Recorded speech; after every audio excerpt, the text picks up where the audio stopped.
Corinthians junto à linha de fundo, autorizado, levantou na boca, voltou com o Jorge Henrique, gol!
O ano era 1910.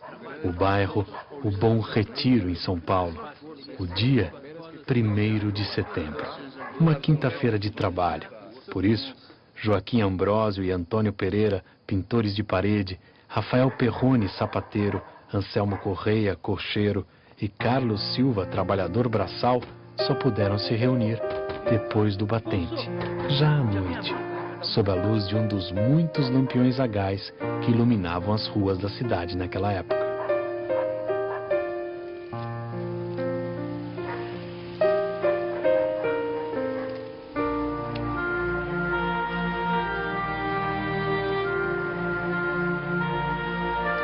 Eles tinham assistido a mais uma vitória do Corinthians Team, clube inglês que excursionava pelo Brasil. Foi em sua homenagem que resolveram fundar o Sport Clube Corinthians Paulista. Um time que nascia pobre, com todas as dificuldades, mas já nascia grande, porque nascia nos braços do povo.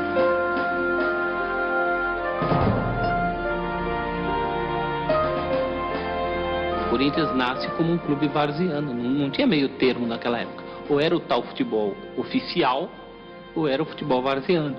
O Corinthians não tinha bala para pertencer ao futebol oficial, até pela sua origem.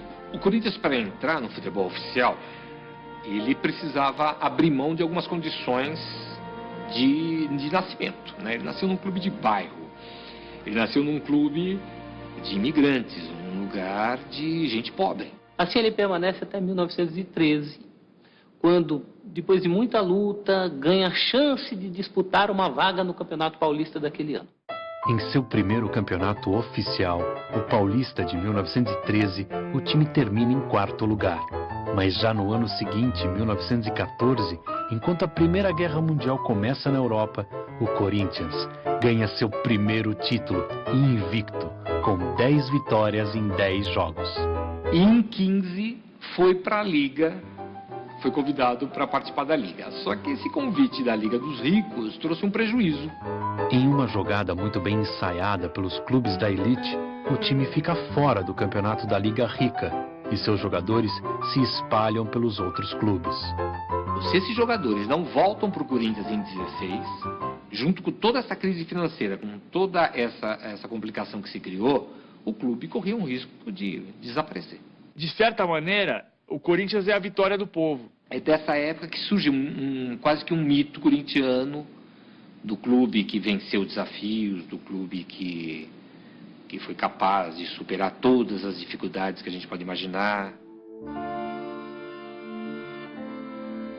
O Corinthians já tinha ídolos em geral advindos de outros clubes de várzea, principalmente de um clube muito raçudo da várzea do Bom Retiro, chamado Botafogo, clube vermelho e branco. E do Botafogo veio Amilcar Barbuí. Meu nome é Amilcar Barbuí Filho, sou filho de Amilcar Barbuí, o primeiro corintiano a vestir esta camisa da seleção.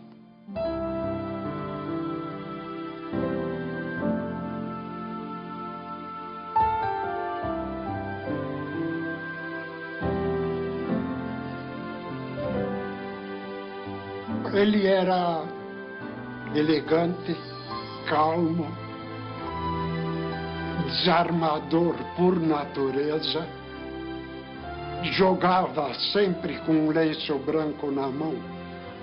Eu não lembro se foi em virtude de alguma pancada que ele recebeu no nariz ou unicamente para enxugar o rosto, mas aquilo era um dos destaques dele. O Corinthians, para o meu pai, era o Corinthians. Era o time do coração dele. Ele jogava por amor. Tanto que dizem, quando ele se transferiu para o Palestra Itália, ele jogava com a camisa do Corinthians por baixo. Amilcar é uma figura fundamental para o progresso esportivo do Corinthians. É ele que traz, ele não nasceu no clube, ele veio para o clube, ele é fundamental para estabilizar o clube, para dar todo, ele é fundamental para ganhar a entrada na Liga em 13. Bom, ele era um ídolo.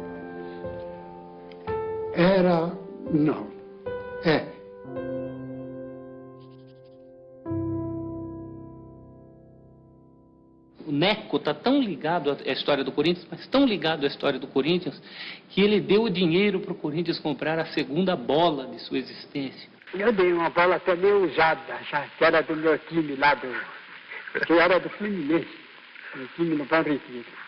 E eu vi o Corinthians lá, coitado, sem bola, sem nada.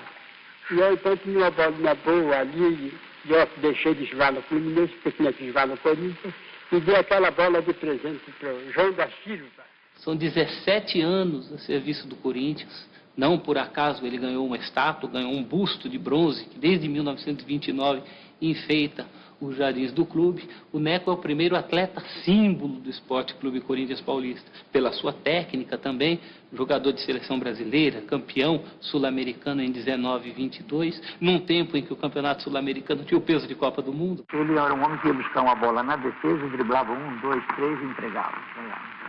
E era do tamanho miudinho, mas com uma coragem extraordinária. Rola até hoje a lenda de que o Neco corria atrás do juiz com a cinta na mão. Tudo isso porque num jogo contra o Palestra Itália, ele levantou, foi ajeitar o calção, foi ajeitar a cinta e gesticulou contra o juiz com a cinta na mão. Então, quem estava na arquibancada naquele dia alimentou a lenda de que o Neco teria tirado a cinta para o juiz. Uma história que ele nunca desmentiu. Bom, Neco é o recordista de amor à camisa por tempo seguido, consecutivo. Entre 1913 e 1930 são 17 anos.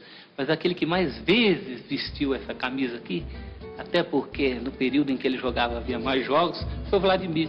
Corinthians é preto e branco, onde passa deixa encanto, porque rema contra a maré. O Corinthians é altaneiro, meu São Jorge Guerreiro. Vladimir fez nada menos do que 805 partidas, algo que ninguém até hoje fez e dificilmente fará, nesses tempos de mudança de clube tão frequente, né? Vladimir também é o recordista de partidas seguidas, ele jogou mais de 2 anos entre 81 e 83, sem se machucar, sem ser expulso. Então eu cheguei várias vezes, joguei com tornozelo inchado, botinha de esparadrapo, joguei com costela quebrada, joguei com 39 graus de febre, Enfim, eu queria estar em campo. Eu detestava ficar fora de campo. Eu era realmente franzino, não chegava a ser raquítico, né? Mas era franzino, só que eu era valente, né? Era muito guerreiro. Eu costumo dizer que fui forjado na luta, entendeu?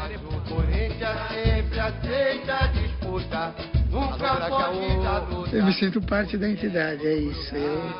Quando falo em Corinthians, eu me sinto como uma parte integrante do seu complexo, da sua indumentária. É isso que eu me sinto, né? Eu considero que os valores que eu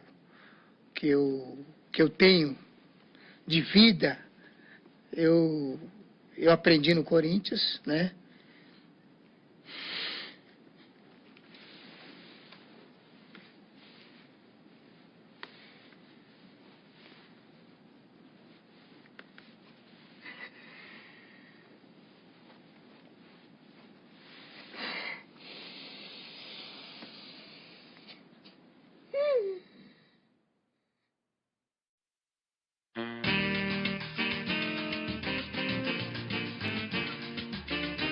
Os loucos anos 20 trazem para o Brasil uma completa mudança de mentalidade. Em 22, ocorre a primeira transmissão de rádio, ainda experimental, realizada durante as comemorações do centenário da independência. São Paulo é sacudida pela Semana de Arte Moderna, que rompe com todos os padrões estéticos e culturais. Um dos expoentes daquele movimento, o pintor Francisco Rebolo, que chegou a jogar no clube, torna-se o responsável pela arte final do escudo corintiano. Corinthians, que recém-egresso da Liga, 3 anos antes, era um clube que ainda procurava se firmar, era um clube que ainda precisava mostrar, jogando contra os grandes, a mesma eficiência que havia mostrado lá atrás, nos títulos de 14 e 16, contra os clubes chamados de segunda linha da Liga Paulista de Futebol. Campeão paulista em um ano especial, o do primeiro centenário da independência do Brasil em 1922. Bi em 23, tri em 24, quando São Paulo é bombardeada durante a Revolução Tenentista e o campeonato tem que ser interrompido. Na volta, o Corinthians ganha com grande facilidade. O Corinthians reina absoluto no futebol de São Paulo. Ponte Grande ficou pequena para o Corinthians.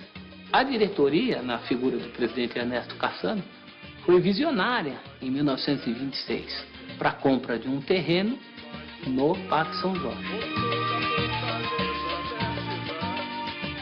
Tufi, Grané e Deodébio formavam o que se chamava antigamente de trio final. Se enxergava um time do ataque para a defesa. Então lá no final, ou seja, no fim, estavam o goleiro e a parelha de backs.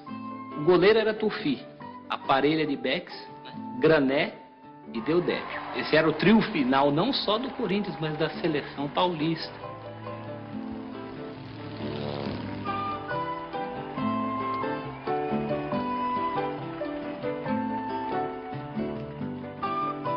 O Tufi era um goleiro aventureiro, usava costeletas enormes, camisa preta, que lhe deu o apelido de Satanás.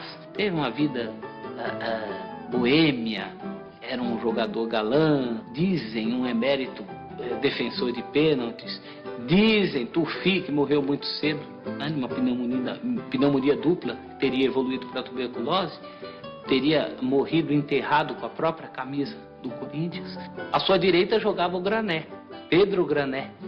Pedro Grané era um homem, antes de tudo, muito alto, muito forte e dono de um potentíssimo chute, que lhe deu o apelido de 420, o calibre do maior canhão da época, de fabricação alemã.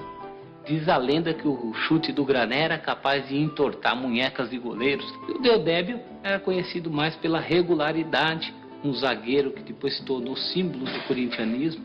Durante anos foi titular do Corinthians. Ele emenda o tri de 22, 23 e 24 com o de 28, 29 e 30. E o tri de 30 acontece já no comecinho de 31, uma goleada 5-2 na Vila Belmiro em cima do Santos. Para esse jogo na Vila Belmiro, acontece aquela que é considerada a primeira das muitas invasões corintianas, da torcida corintiana, ao território adversário. O Corinthians vai fechar a década de 20 com 6 campeonatos ganhos em 10 disputados. A primeira vitória contra um time internacional, o Barracas da Argentina, foi em 1929, 3-1. Entusiasmado com a brava atuação corintiana, o jornalista Tomás Mazzoni destaca a fibra de mosqueteiros demonstrada pelos jogadores. O apelido pega para sempre e os triunfos internacionais continuam. O Corinthians também goleia o Bolonha da Itália por 6-1, já embalado pelo seu primeiro hino.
Os anos 30 são marcados pelos ventos das revoluções. Enquanto Getúlio Vargas toma o poder no Brasil, a Itália fascista busca repatriar seus filhos, com a intenção de fazer do futebol italiano o maior do mundo. Me parece que quem deu essa ordem foi alguém chamado Benito Mussolini, para que o Lazio trouxesse aquele jogador da seleção brasileira e, se possível, mais alguns. E alguns jogadores começam a sair. Alguns filhos de imigrantes, filhos de italianos, que sonhavam com a Itália grande, a Itália do Mussolini, em voltar para a terra dos pais. Na Lazio eles já foram como profissionais. Isso suspendeu a moral de todos eles. Mapping Stores ainda era na rua 15 de novembro. Tinha uma vitrina enorme e nessa vitrina eles puseram a fotografia da seleção. Sabe, quebraram a vitrina, arrebentaram a fotografia. Foi a reação do povo por eles terem ido para a Itália. O Corinthians foi o mais prejudicado porque perdeu 4 titulares e perdeu a hegemonia no seu estado, a hegemonia que era claramente sua. A crise vivida pelo Corinthians no começo daquela década é recompensada com mais um tri, o terceiro, recorde até hoje entre os times paulistas. Este foi conquistado em 37, 38 e 39, e o destaque dessas campanhas foi um craque que encantava a todos. Tinha uma tal de Balas Futebol. Eu me interessei, ficava alucinado, ainda mais que eu vi um distintivo diferente de todos que eu já havia visto em revista, jornal, Esporte Clube Corinthians Paulista. Eu falei, mas que diabo? E depois, folheando, eu vi lá um mulatinho esguio, sabe? Com uma camisa bonita e tal, um tal de Teleco. Aí eu falei para minha mãe: mãe, a senhora já ouviu falar um tal de Teleco? Ela falou: não, eu sei que é do Corinthians. Ele ficava de costas para o gol. E quando ele recebia a bola, né, os veques, ao invés de marcar, ela ficava olhando. E ele era tão rápido que ele virava, tchum, e botava lá no ângulo. É um lance que ele criou, na minha opinião, nunca mais eu vi. E morreu com ele, está enterrado com ele. Parque Antártica, 14 de novembro de 1937. Teleco usa a cabeça e o Corinthians sai da casa do Palestra com mais uma taça praticamente garantida. Corinthians e Palestra foi no Parque Antártico. Começou o jogo, o Teleco deu a saída, passou a bola para o Carlinhos. O Carlinhos correu, passou a bola para o Filó. O Filó deu mais uma corridinha lá e deu um centro, 1 minuto de jogo. O Teleco faz o gol de cabeça. Eu não estava com o joelho machucado, né? Mas na hora que escalaram o reserva, ele levou um choque, né? E não teve condições de entrar para jogar. Eu entrei no campo para jogar com a perna dura mesmo, né? O Mulatinho chegou ali na área e pimba. Não tinha castigo. 1-0, acabou. De lá para cá, eles tinham a raiva do Corinthians, eu vou te contar.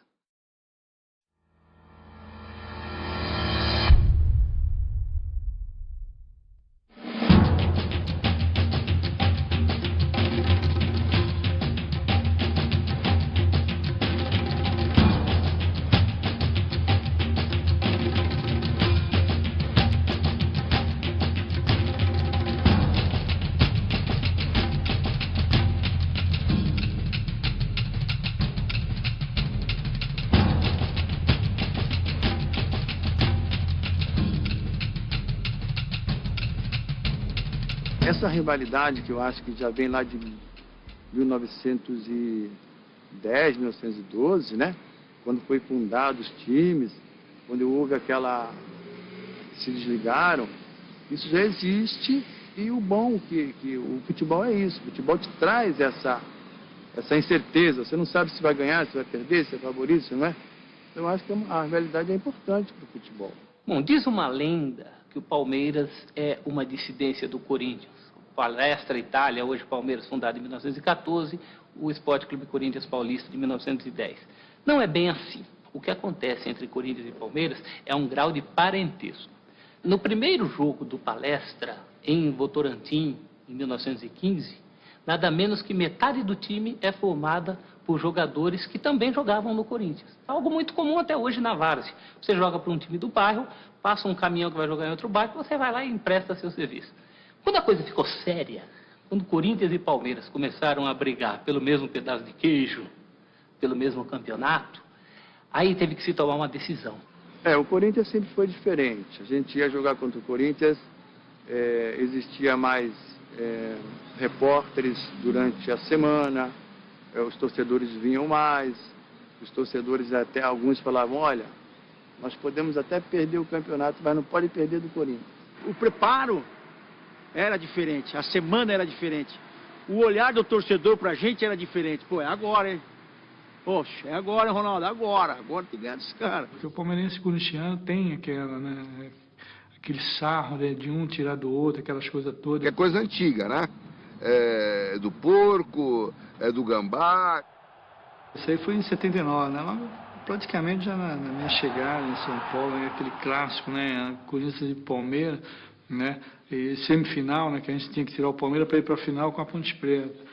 E realmente eu fiz o gol, né? Foi um gol de canela, chorado, mas a bola entrou no cantinho lá, né? E acabou tirando o Palmeiras fora. E aquele ali para mim foi o primeiro Corinthians e Palmeiras mesmo. Um jogo difícil, tava 2-1, né, pra gente, né? Tava 1-0, o Jorginho empatou, aí fizemos 2-1.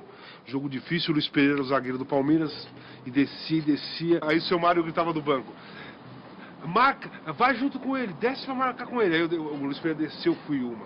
O Luiz Pereira desceu, fui outra. Aí o Luiz Pereira desceu, o Silmar, volta, eu viro você, porra, eu não vou ficar voltando, eu não vou voltar mais. Não vou ficar marcando o Luiz Pereira, pô. Eu sou centroavante, o cara vai e deixa ele ir. O Luiz Pereira foi, nós tomamos uma bola, saímos no contra-ataque, o Ataliba chutou, o João Marcos rebateu, eu fiz um gol. Aí deu uma saída, aconteceu uma coisa, o Luiz Pereira desceu, que aí foi outro contra, os 3 gols igualzinho. Eu acho que foi 38 minutos, 40 e 41.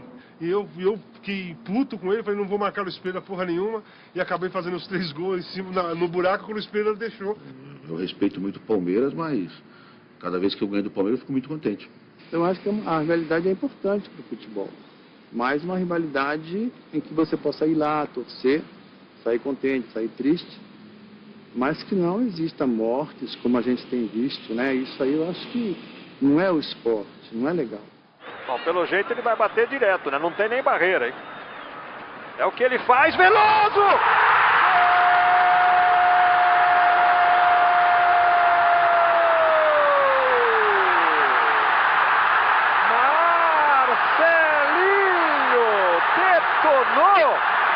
Maravilhosa cobrança de Marcelinho, na marca de 24 do segundo tempo. Quando eu morrer, eu quero no meu caixão. Quero ser cremada, se Deus quiser, quero ser cremada, e a minha cinza vai ser jogada na fazendinha, no Parque São Jorge. E o Neto falou, se ele estiver vivo, ele vai jogar, senão vai sobrar para o Lorimar. Vai sobrar ou por você, quem estiver vivo. Eu não sei, né? Mas com a camisa do Corinthians? Com a camisa do Corinthians, ninguém me enterra. Se me enterrar, me bota a camisa do Palmeiras. Para tacar fogo. Vou ser cremada, queima tudo.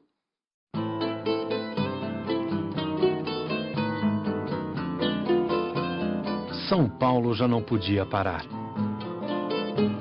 Em 1940 é inaugurado o Autódromo de Interlagos.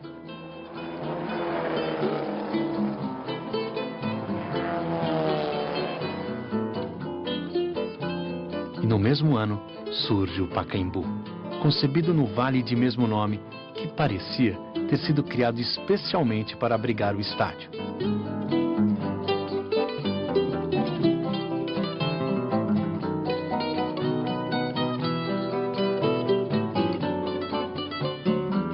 Com um projeto inspirado na estética de Albert Speer, o arquiteto de Hitler, o Pacaembu é inaugurado com um desfile de delegações esportivas no sábado e 2 jogos no domingo.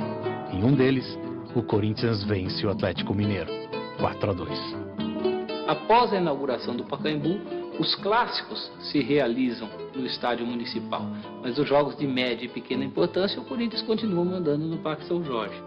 A despeito de não realizar partidas com a frequência que deveria, o Parque São Jorge é um símbolo corintiano, é um Vaticano, uma Meca, é o lugar onde o corintiano se sente em casa.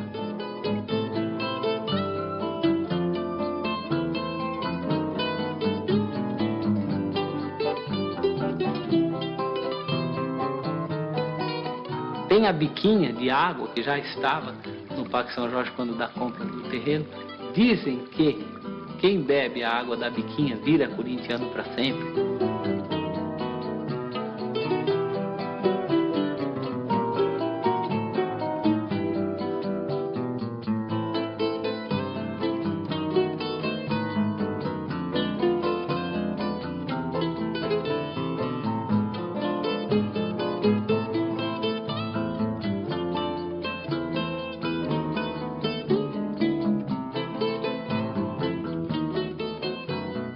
O Corinthians começou a década muito bem, em 1941, vencendo o título paulista, quase invicto, ganhou o título com 2 rodadas de antecedência, e na última rodada perdeu do Palestra Itália por 2-0, já campeão, né, o jogo das faixas. Apesar de outras conquistas, como a Quinela de Ouro em 42, uma espécie de Rio São Paulo, e 4 taças Cidade de São Paulo, o Corinthians não seria mais campeão paulista na década de 40. Culpa principalmente do rival tricolor, que tinha Leônidas da Silva. O São Paulo trouxe o Leônidas para se tornar efetivamente um grande clube. A partir do seu primeiro título na nova fase como São Paulo Futebol Clube em 43. O Corinthians, ao buscar o Domingos, tentava fazer a mesma coisa. Domingos e Leônidas, os dois grandes jogadores do Brasil na Copa de 38. Era chamado de El Divino Mestre. Pela sua técnica, pela sua perícia, pela maneira como desarmava os atacantes adversários. Meu pai, na verdade, na minha juventude, todos diziam que ele era um jogador sensacional, porque era um jogador que jogava atrás e tinha uma técnica muito apurada. Era um jogador que não saía, não dava chutão, saía tocando a bola. E naquela época era difícil você ter jogadores desse naipe. A minha mãe me dava o equivalente hoje a R$1, sei lá, não tem, né? Ela me fazia um lanche e falava, vai filho, vai ver o Domingos da Guia jogar. A minha mãe, hein? Que não entendia patavina de futebol. É um jogador que se identificou muito com o Corinthians, a ponto de, no dia em que o time foi campeão, voltou a ser campeão em 51, ele ter viajado do Rio para São Paulo para assistir o jogo e cumprimentar os jogadores nos vestiários. E a frase do Domingos, segundo os jornais da época, era essa. Ele cumprimentava um a um os campeões de 51 e falava para eles, muito obrigado por terem conquistado o título que não pude conquistar.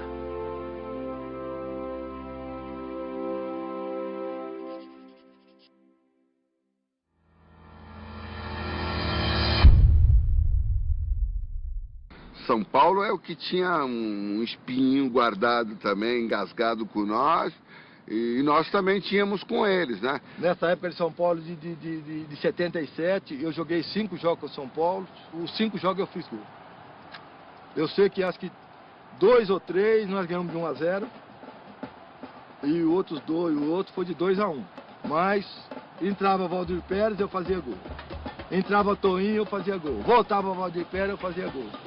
Voltava Toinho, eu fazia gol. O São Paulo sempre fazia alguns golzinhos. Né? Jogava com o São Paulo sempre tinha que marcar um, deixar um e tal. Aí tinha isso aí, o pessoal brinca também. Com o São Paulo você gostava de fazer gol com o São Paulo, né? Quando parecia, a gente fazia, né? Teve um jogo que marcou, assim, esse poder de reação do Corinthians, foi um jogo, eu lembro do goleiro, que era o Rojas, no Pacaembu.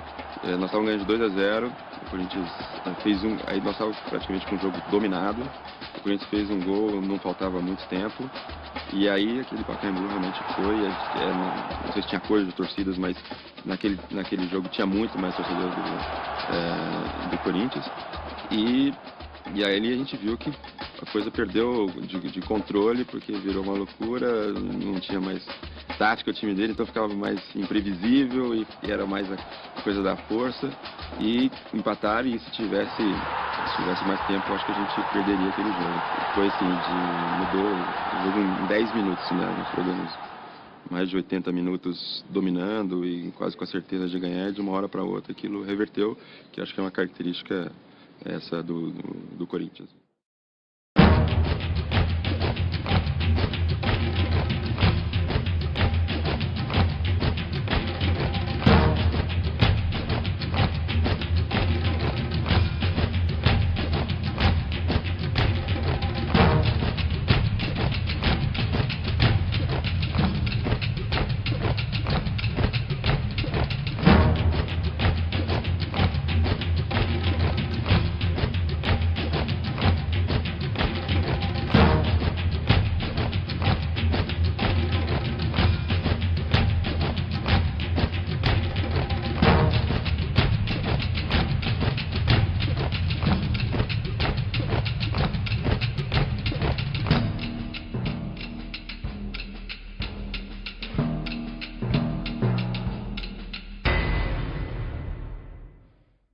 Não é só, o jogador não tem só aquela fase boa, só de fazer gol. Tem uma hora que ele vai passar seus 3, 4 meses sem fazer gol. Que é uma fase difícil, então essa fase você tem de superar. Tem de superar, que a gente tem de entender que não é só fase boa na frente da gente, não. Tem as fases ruins. Então nessa fase, você tem que mostrar para a torcida que você está lutando. Nessas fases, é que eu mostrava dentro de campo. Eu não estou fazendo gol, mas eu estou jogando pro time. Eu tô aí errando o gol. Como eu jogava na minha época, eu errava. Pô, é uma coisa que não acontece hoje, que a gente vê. Quando eu brinco com meus amigos, brinco com os torcedores que me encontram, né? Que naquela época, eu chegava debaixo do gol, a bola estava entrando, a torcida já estava levantando para gritar gol e chutar a bola passar por cima da trave. A torcida aí, seu filho, entendeu? Passava mais uns 10 minutos, sobrava outra bola para mim, eu ia na cara do gol, então a torcida já ia gritar gol e mandava lá em cima. Então eu errava uns 2, 3 gols no jogo. Na hora que a torcida não estava esperando, eu fazia o gol. Muitos jogos que eu joguei, aconteceu isso daí. Eu perdi 3, 4 gols assim de cara com o goleiro, na frente do goleiro, chutei pra fora, chutei por cima. Até hoje, de vez em quando eu jogo nos Masters aí, eu chuto a bola por cima. Aí a torcida fala, continuo mesmo. Claro, se eu não chutar a bola por cima, eu não sou o Geraldão.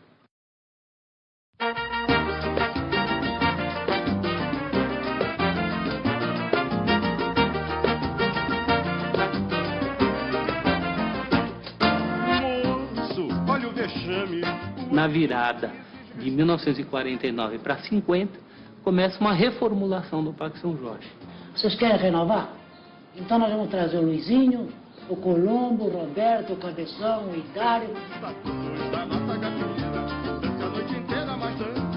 Gente recrutada principalmente na várzea do Maria Zélia, da Zona Leste paulistana, que era um time de várzea muito forte, muito tradicional.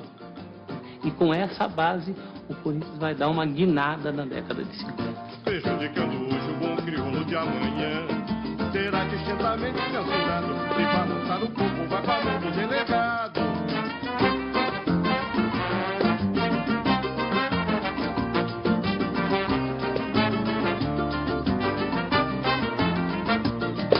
Moço, olha o vexame, o ambiente exige... Ora, esse time de Cláudio, Luizinho, Baltazar, Carbone, o Rafael, Nonô, o Simão, né? Roberto Belangeiro, Gilmar, opa!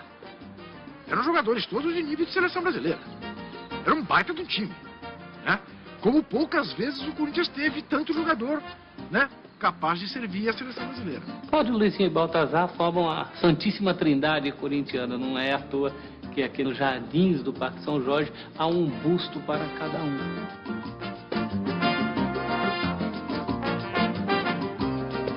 Tô chegando um dia ao Morumbi para ver um jogo. Quem vem do outro lado? Cláudio Cristóvão de Pinto. Eu paro e falo, seu Cláudio, o senhor é o ídolo da minha vida. Ele olha para mim e já me dá assim uma... Ele fala, ora, Juca, muito obrigado. Já para mim, fala, como? Ele sabe quem eu sou. É uma coisa que você nunca imagina, né? Ainda mais diante. Aí eu falei, seu Cláudio, por sua causa, eu comi muito espinafre na minha vida. Ele falou, como? Eu falei, pois é, seu Cláudio, eu era um garoto razoavelmente de saúde frágil, e o meu pai, para me convencer a comer espinafre, que eu odiava, dizia que o senhor levava espinafre no bolso traseiro do calção, que era por isso que o senhor jogava tão bem. Eu levei anos, seu Cláudio, para descobrir que calção de jogador de futebol não tem bolso. Mas aí já tinha comido muito espinafre. Celcinho, ele ficou com os olhos cheios de lágrimas, me abraçou e falou assim, puxa, que bom, então eu servi para alguma coisa. O Cláudio, além de maior artilheiro do Corinthians, ainda contribuiu decisivamente para muitos gols do segundo maior artilheiro da história do Corinthians. Dizia o Baltazar que com os pés ele nunca foi tão bom, mas com a cabeça nem Pelé foi tão eficiente quanto ele. Era um cabecinha de ouro. A Elza Laranjeira não gravou gol de Baltazar? Você lembra? Gol de Baltazar... Solta o cabecinha, 1-0 no placar.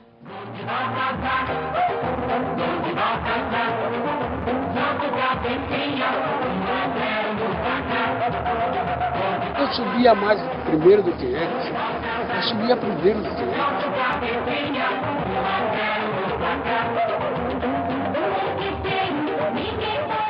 Eu pegava o botão e pá, com o Baltazar. É gol do Baltazar.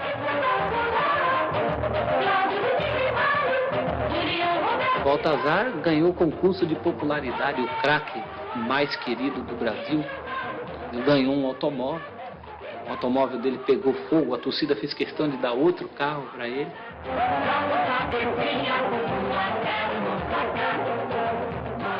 O Luizinho foi o que mais encarnou a mística de ídolo corintiano, que era tanto tecnicamente um craque, um jogador driblador, irreverente, tecnicamente brilhante, mas também um ídolo no sentido de que entendia a alma corintiana.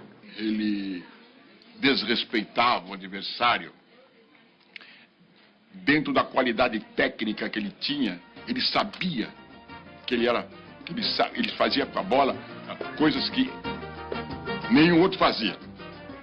Com a facilidade e no espaço de campo muito pequeno. Exige respeito pelos estatutos da nossa gafira. Dança a noite inteira, mas dance direito. E era um artista, a ponto de ter ficado para a história a grande lenda do dia em que ele sentou na bola diante do argentino Luiz Villa, que jogava no Palmeiras. Os dribles mais fortes que eu tinha e que fazia com maior facilidade, coisa de 1 milímetro, 2 milímetros, 3 milímetros, 4 milímetros, é jogar a bola no meio das pernas do sujeito. Às vezes você fala, isso é para desmoralizar. Não. Era um negócio que instintivamente acontecia no momento. Então eu metia muita bola no meio das pernas, de qualquer um eu metia. De qualquer um eu metia. Eu tinha uma facilidade danada para fazer isso. Mas dele, caiu de no jogo, eu metia umas 6, 7 vezes, entende? Era chato. Ao entrevistar o Luizinho, perguntava, mas o senhor sentou mesmo na bola? Ele falava, deixa isso pra lá, isso é coisa de moleque faz cada coisa, alguma coisa teve. Então... Não, eu não sei ver na bola, não. Não, não sei. Olha o vexame, o ambiente exige respeito. Alguns clubes permitem a existência de ídolos que não são necessariamente craques. O Corinthians tem vários, Birubiru, Ezequiel, e o Idário talvez seja o primeiro de todos eles. Idário jogava o canhoteiro, eu ouvi algumas vezes, no alambrado aqui, no Pacaembu. Poderia não ser tecnicamente um baita jogador. Mas o cara era foda. O espanhol não tinha a menor dúvida. Dava-lhe uma ombrada e eu jogava no alambrado. E a torcida vinha abaixo, né? Era a raça corintiana. Essa mistura de raça e habilidade dá ao Corinthians o domínio do futebol paulista e brasileiro no começo de década. Em 1950, o time ganha o Rio-São Paulo. Em 51, o ataque formado por Cláudio, Luizinho, Baltazar, Carbone e Mário ultrapassa, pela primeira vez no profissionalismo, a barreira dos 100 gols. Faz 103 e devolve ao Corinthians o título paulista depois de uma década. Em 52, vem o Bi. Em 53, o Rio-São Paulo. Em 54, o Bi no Rio-São Paulo. E a histórica conquista do 4º centenário. Prejudicando hoje o bom crioulo de amanhã. Será distintamente censurado. Se balançar o corpo, vai para o delegado. O mínimo de decência para o ambiente familiar.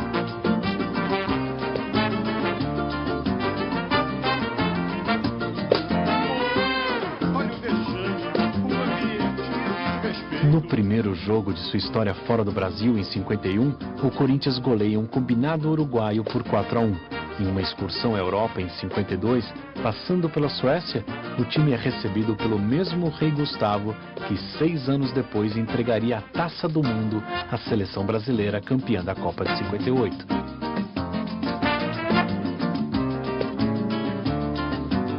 No ano seguinte, 53, é campeão da pequena Taça do Mundo na Venezuela, derrotando Roma e Barcelona. O Corinthians vive seus anos dourados.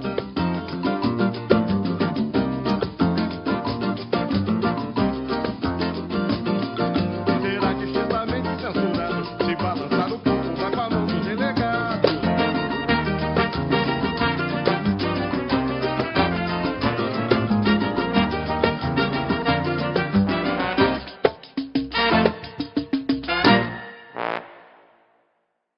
O Brasil é campeão do mundo em 58, quando o Corinthians começa, né, começa a ficar claro o jejum corintiano. Tinha perdido o título para o São Paulo em 57, na final, e, enfim, e o Brasil ganha a Copa no ano seguinte.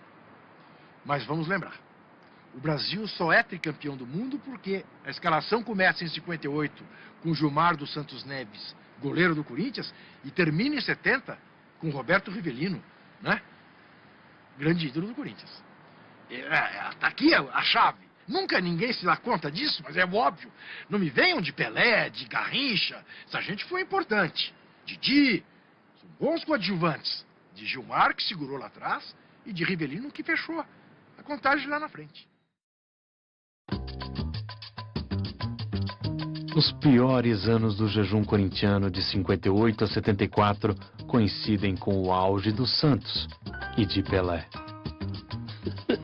A gente sofria tanto que faltando 10 minutos, 15 minutos, a gente ia embora. E o corintiano não fazia isso. Só fazia isso contra o Santos. Porque não tinha jeito. Contra o Corinthians dava certo, né? Várias vezes o Corinthians entrava e jogava muito melhor que o Santos. Mas aí perdia a pênalti, a bola batia na trave no pênalti, o goleiro defendia o pênalti. E a gente ia lá, pô, acabava ganhando de 1-2 a 0. Uma vez no Parque São Jorge, o Parque São Jorge apinhado, né? O Negrão foi lá, aquela linha, Dorval, Coutinho, Dorval, Mengalvo, Coutinho, Pelé e Pepe. O Corinthians abriu a contagem com o Cássio. E o que eu me lembro muito era até a reação que o Pelé estava, porque eu fiquei posicionado atrás da onde era o vestiário do clube, do Corinthians. Em cima, fiquei ali em cima. Então eu via só o Negão fazendo assim, né? E os torcedores acho que irritando, falando um monte de bobagem. Geralmente acabava o primeiro tempo, as coisas não saíam muito bem para o Santos. Para mim não estava muito bem, não tinha saído o gol ainda e tal. E quando a gente ia saindo, né, entrando no túnel, todo mundo começava a vaiar. Eu falava, tal, bem, tem o segundo tempo ainda, calma, tal. Isso eu cansei de fazer no interior. Eu ia jogar, pô, no primeiro tempo estava difícil, 0-0, falava, calma, espera aí, tem o segundo tempo. Pô, aí o segundo tempo dava certo virar, aí todo mundo dizia, viu, ele mandou esperar. De repente, segundo tempo, não teve jeito. Fui para casa triste, aborrecido, porque eles viraram o jogo. Negrão, eles foram lá, acabaram com o Corinthians, dentro do parque. Mas se o Santos tinha um rei, a partir de 65 o Timão passou a contar com Roberto Rivelino, o reizinho do parque. E ele apareceu no infantil do Corinthians, né, no time de infantil. E logo ele se destacou e veio pro profissional, né? E dali à frente é aquele Rivelino que todo mundo conheceu, né?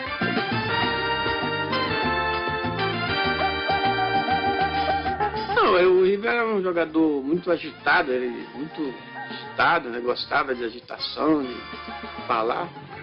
E a chuteira mais velha que tinha, ele gostava de jogar com aquela, né?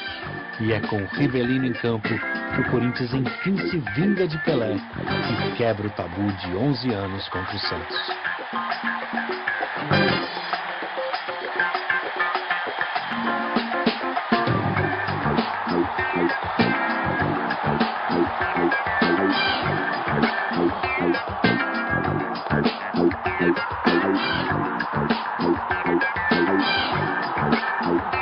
Parecia tudo pronto para o início de novos tempos, mas o destino, mais uma vez, atravessa o caminho alvinegro. Um acidente de carro na Marginal Tietê leva 2 jovens talentos corintianos, o lateral Lidu e o ponta esquerdo Eduardo.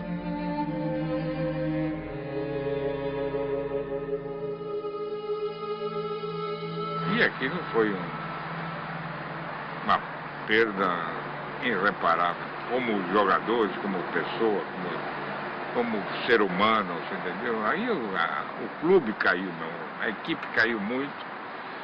O Corinthians não consegue, porque o Palmeiras não deixa, nem sequer inscrever 2 jogadores no lugar. E eu não tinha mais reserva. A altura para ser titular. E o ambiente também não estava bom, muito triste, e acabamos perdendo o campeonato. Aí eu digo, né, pra você. Não tem que ser o Corinthians. Vamos ganhar um título num ano em que 2 dos nossos morreram do jeito que os 2 morreram? Ora, dane-se o título. É claro, muito maior é o Preito, a Lidu e a Eduardo, que fazem parte da história do Corinthians, sem terem sido campeões. Isso distingue o Corinthians.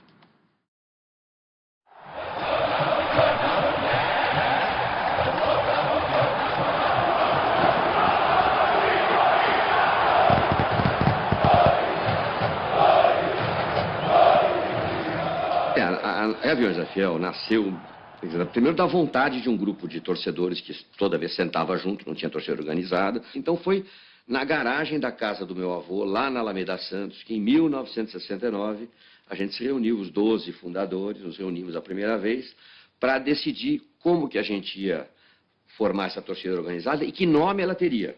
A gente teve várias sugestões de nomes, Carcarás da Fiel, alguém deu uma sugestão de, então vamos botar o nome de Gaviões da Fiel, inspirado nos dragões rubros-negros, né?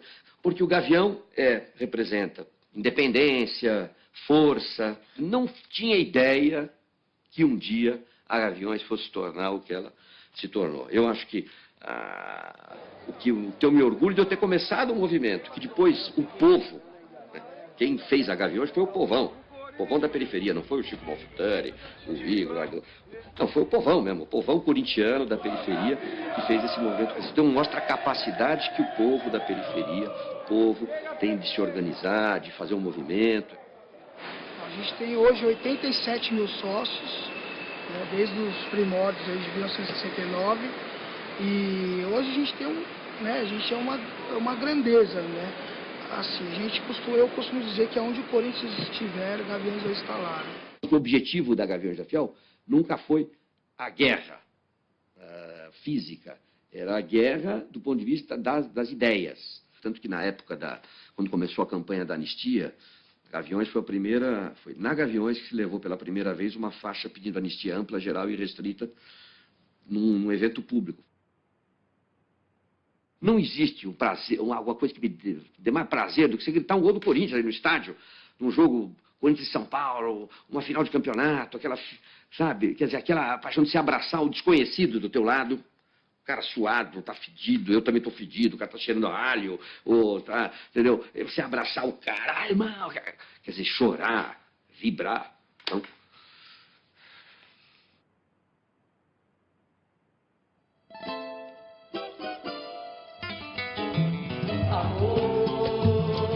São 25 anos de felicidade. Amor, nossa bandeira vai cobrir toda a cidade.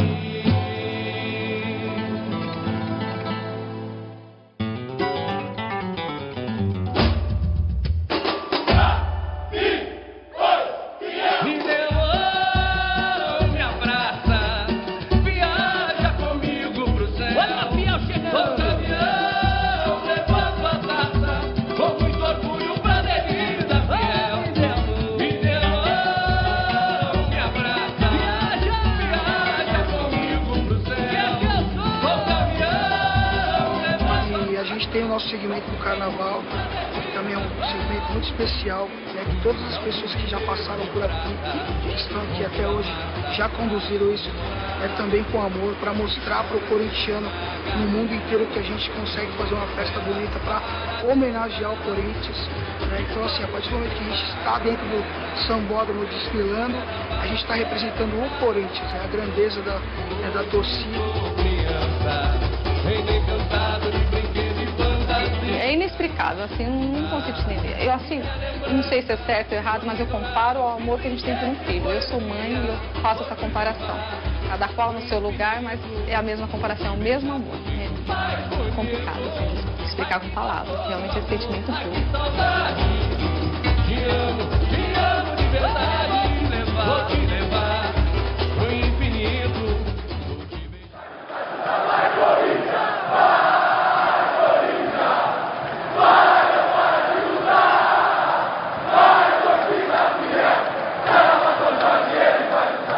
Os outros times são torcedor.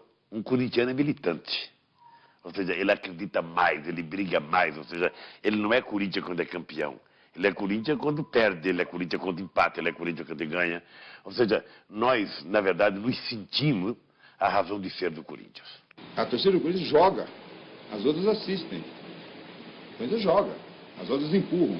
O Corinthians joga, as outras aplaudem. O Corinthians joga, ela veste a camisa. Não estou exagerando, não. Ela faz o time ganhar, faz o time ganhar.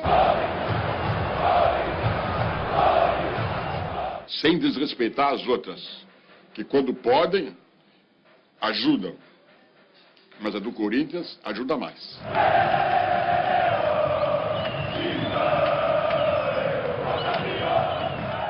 isso passa pro jogador. Querendo ou não, o cara pode ser um nhaca, um sono lascado. O cara pode estar num sono violento. Mas a torcida gritando, aquele incentivo, uma voz só dentro do campo. Então essa é a grande diferença. Essa é a grande força que tem o Corinthians.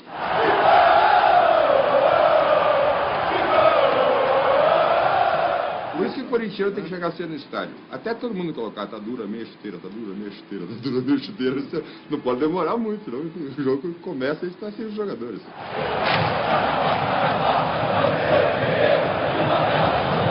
O torcedor, ele ganha jogo.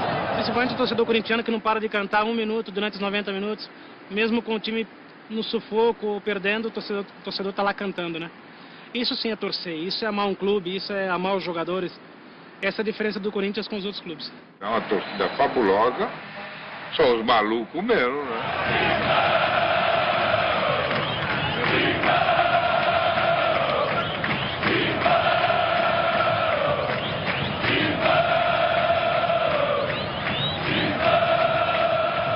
Qualquer torcedor que é fanático faz qualquer loucura. Cheguei a apanhar.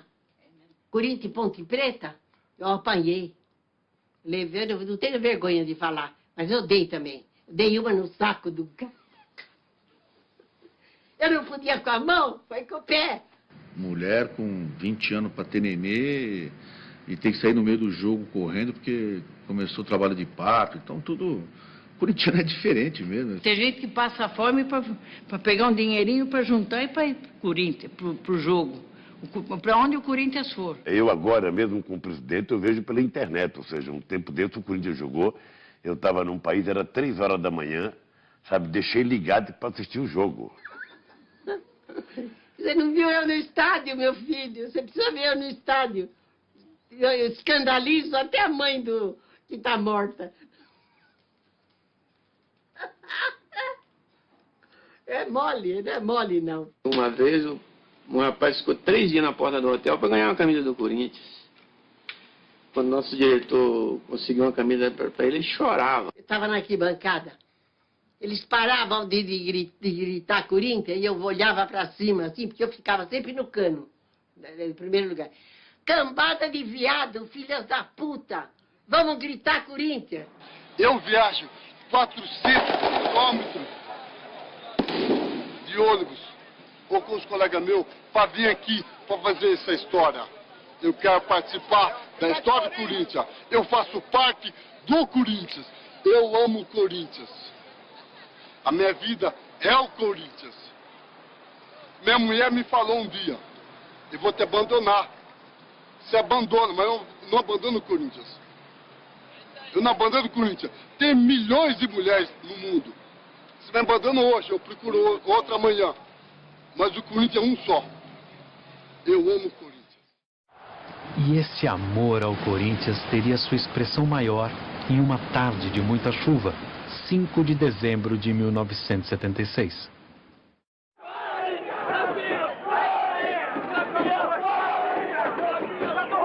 Foi um negócio coletivo de São Paulo inteiro, né? Aquela coisa de você chegar no Rio de Janeiro, né?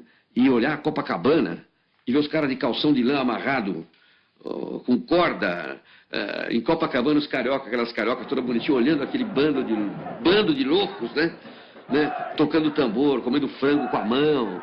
A estrada era um espetáculo, era carro passando, buzinando, os ônibus passando.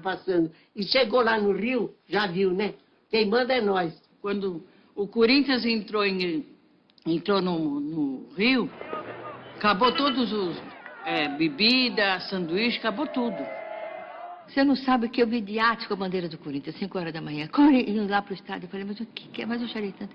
Mas o que é isso? Em pleno alto mar, eu estou vendo isso aqui do Corinthians. Foi uma invasão que foi assim emocionante. 70 mil pessoas viajaram 400 quilômetros pela Avenida Corinthians, antigamente chamada de Via Dutra, para dividir o Maracanã com a torcida rival. E pegamos o ônibus e vai embora. Passa o Santa Teresa, que negócio todo, para você chegar no Maracanã, dá uns 5 quilômetros. Estamos olhando aqui pela janela, tá? Nós vimos um ônibus, Corinthians, tá. Veio 2, põe 3. Pô, passou 1 quilômetro, falei, pô, entra um pouquinho, pô, é tanto ônibus assim, não tô entendendo aí. E a torcida descendo aquela bandeira, que tinha bandeira na época. Cara, mais ou menos, andamos 4 quilômetros de ônibus. Falei, Moisés, tem alguma coisa errada, não é possível, os caras têm tanta gente assim aqui. De repente, o Corinthians tomou conta do Maracanã. Ou seja, eu nunca vi demonstração de mais amor de um time do que essa. Quando a gente chegou no Maracanã, normalmente a gente chegava num canto, mirava onde a gente ia ver a nossa torcida para cumprimentar, porque eu sempre entrava na frente puxando o pessoal todo. Quando a gente subiu a escadaria, a gente olhou, poxa, para onde a gente vai? O anel todo comandante. Que o placar não é seu. Autorizado o menino. Levantou para a boca da notícia. Subiu o Geraldo de cabeça pro gol.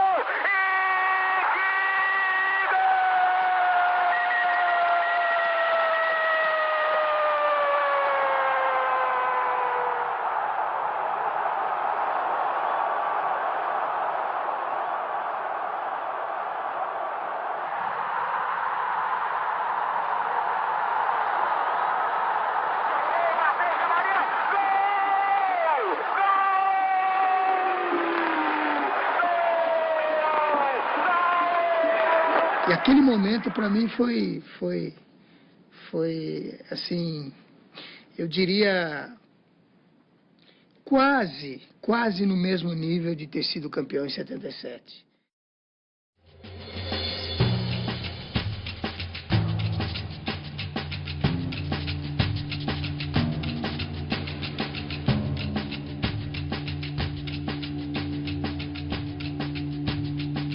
Eu vou te contar uma coisa, bicho. 22 anos, num time do tamanho do Corinthians, ficar sem um título é dolorido.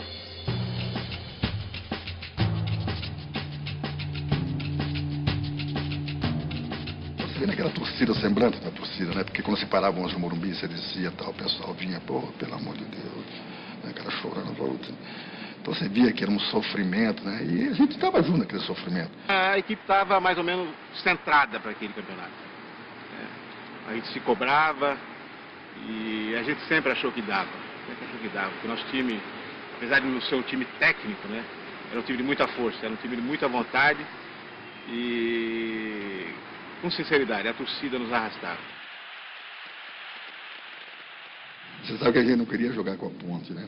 Apesar que nós vínhamos, que era uma tinha que ganhar 3 jogos na final. E a Ponte com um super time, a gente queria pegar um Palmeiras, um São Paulo, porque nosso time estava, né? Não que seria mais fácil, mas seria muito mais diferente, porque a Ponte Preta era ruim para jogar contra a Ponte Preta, um baita de um time.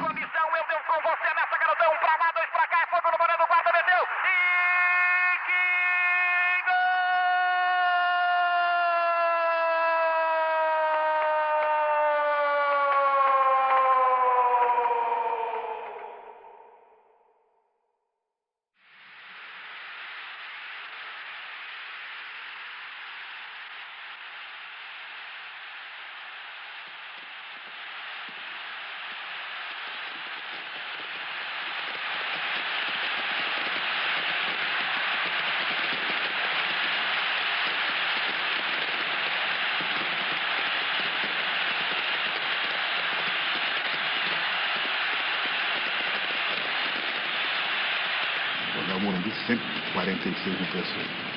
É hoje, isso vai explodir. 0x0, Vaguinho ainda entra e 1x0, eu falei, acabou. Geralzão para Vaguinho, é fogo no boné do guarda, eu vou com você, Neto, eu tô com a Vaguinho pro gol.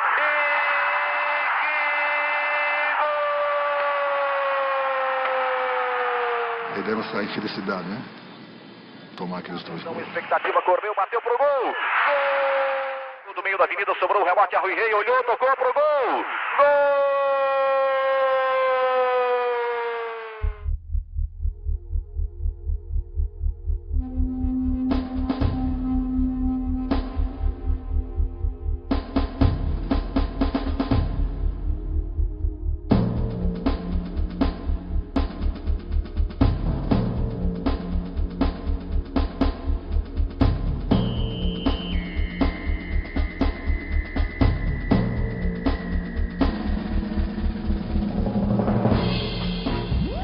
Desse plantel, nós se tornou uma família. Realmente houve esse encontro com a equipe, isso que eu disse para você, acho que essa união entre as pessoas é um trabalho de equipe muito forte, que cada um tem de acreditar no que está sendo feito e acreditar nos seus colegas.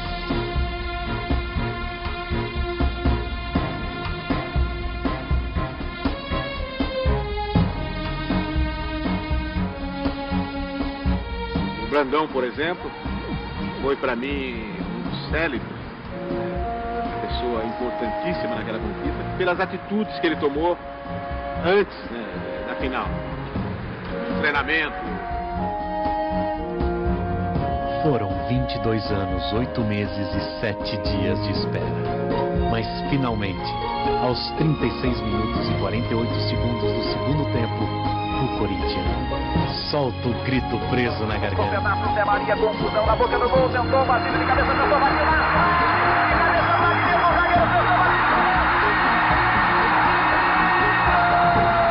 Aquele gol que parecia que não saía, aquele chute, aquela bola na trave, aquela cabeçada do Vladimir, depois daquele chute do Basílio entrou.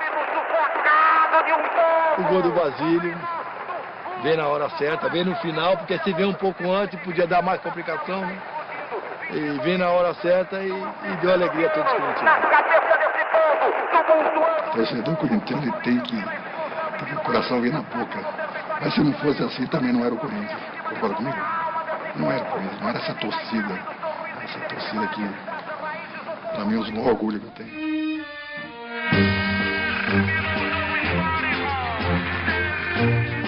Quando nós terminamos o jogo contra a Ponte Preta, eu me lembro que lá do canto a gente direcionou para o banco e a gente saiu correndo para cumprimentá-lo. Eu acho que alguma coisa direcionou para que a gente fosse dar aquele abraço nele, nos levantamos, né? E agradecemos por tudo que ele nos fez e pela satisfação que ele acabou dando para nós jogadores e para o próprio torcedor, né?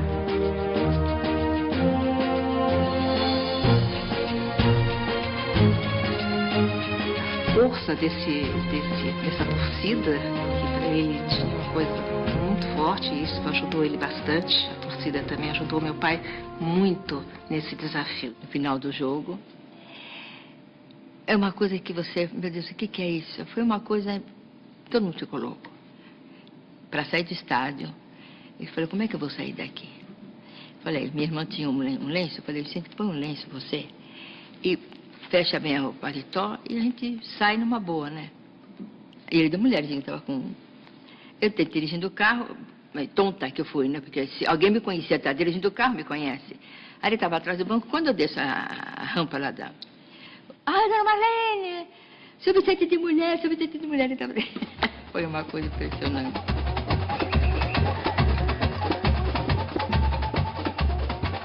Da vibração que foi também centralizada aqui em São Paulo, né? Do torcedor, a aproximação do torcedor foi muito maior. Então ali a gente sentiu a força do torcedor corintiano, o coração do torcedor corintiano. Nem jogo de seleção brasileira me emocionou tanto como aquela conquista.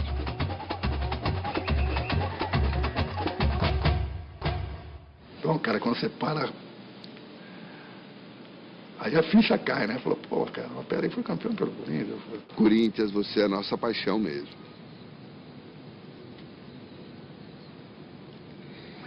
Eu boto o pé nessa cabecinha, garotão Zé Maria. Está autorizado, vai chover lá dentro da boca da botija, barreira por 2 homens. Correndo pro pedaço, Zé Maria, confusão na boca do gol. Tentou, Basílio de cabeça, tentou, vai tirar. De cabeça, Vladimir, o zagueiro, tentou, Basílio.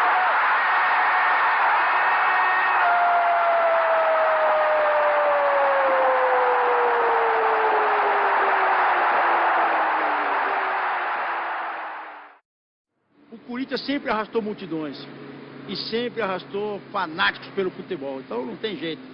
Aquele que não se contagiasse durante o jogo com essa torcida, brincadeira, não servia para jogar mesmo.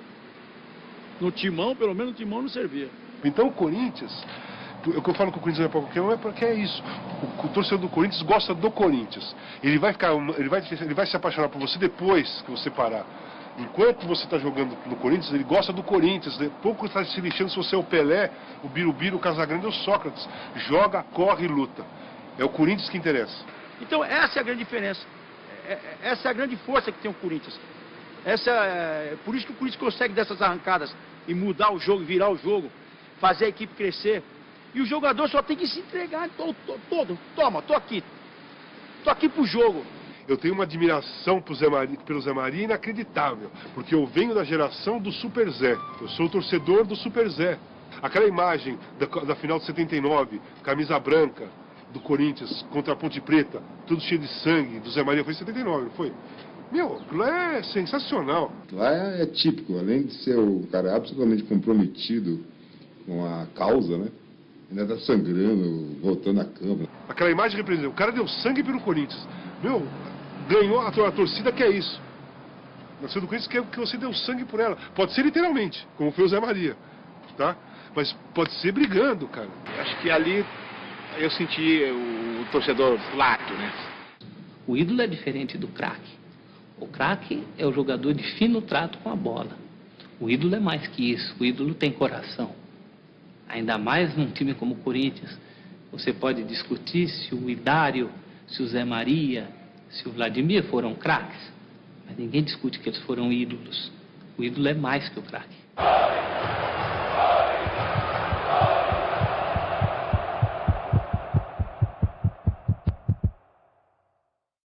Em 79, Sócrates e Palinha. E aí o Corinthians resolve virar um pouco aquilo que outros, né, achavam que só eles poderiam ser. Academia, e universidade de futebol, e futebol refinado. O Magrão e o Palinha resolveram mostrar que era possível. Eu sentia-se meio assustado, mas só que o meio assustado me dava muita tranquilidade, porque eu nunca me senti... Mentira! Mentira! Baixinho, para de falar mentira, rapaz. Dá licença, menino. Som. Não, esse aqui não. Cadê o cabelinho? Mais de 20 anos que eu não vejo essa coisa. Ele falou 30. 30 já? Você tá velho, hein? Porra, você tá velho. Eu sou avô ainda. Nós tínhamos uma simbiose. O meu cérebro com as pernas dele. É inteligente com as pernas, né? Depois que você saiu, eu fiquei atrás de um até o Biro pegar no breu.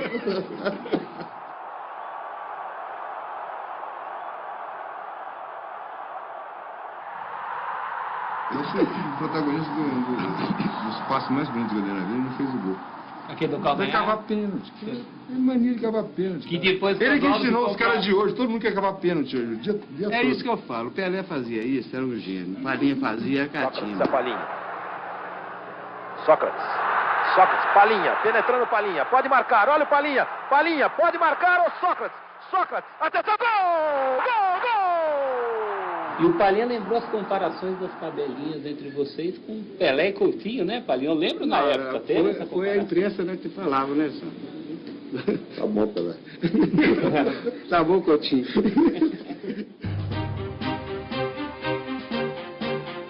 No Brasil do começo dos anos 80, abertura política, fim da censura e diretas já eram as palavras de ordem.